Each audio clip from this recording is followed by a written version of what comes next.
Hello and welcome to the second Card Hunter video dev diary. Deck building is a huge part of any collectible card game, so this week I'm going to show you a little bit about how the deck builder works in Card Hunter.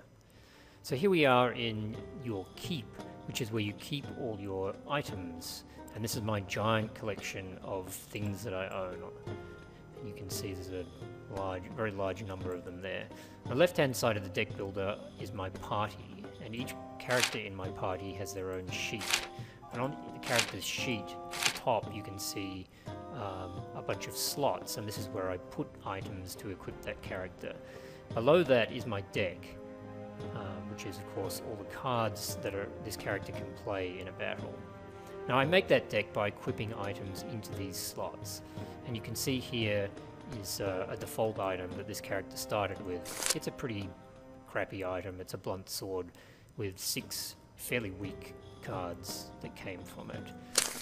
The empty slots also put cards into my deck, and these cards are even worse. So for example, my plain old boots just gives me 3 war cards in my deck.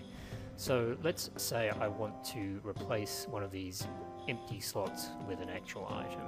If I click on that slot, I'm now filtering my giant item collection just into items that fit into that slot, in this case weapons.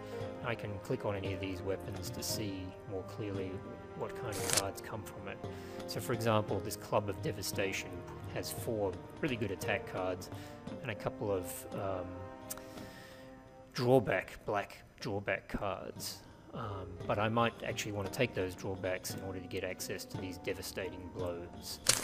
So to equip that item, I just drag it over onto the slot, and I'm now getting a comparison between the cards that come from that item and the cards that come from that empty slot. So that's a pretty good trade. I'm going to drop that item into that slot, and you can see now I've got those cards in my deck.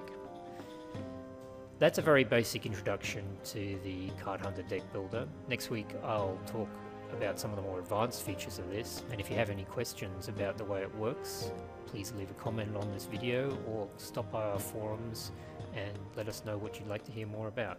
Thanks.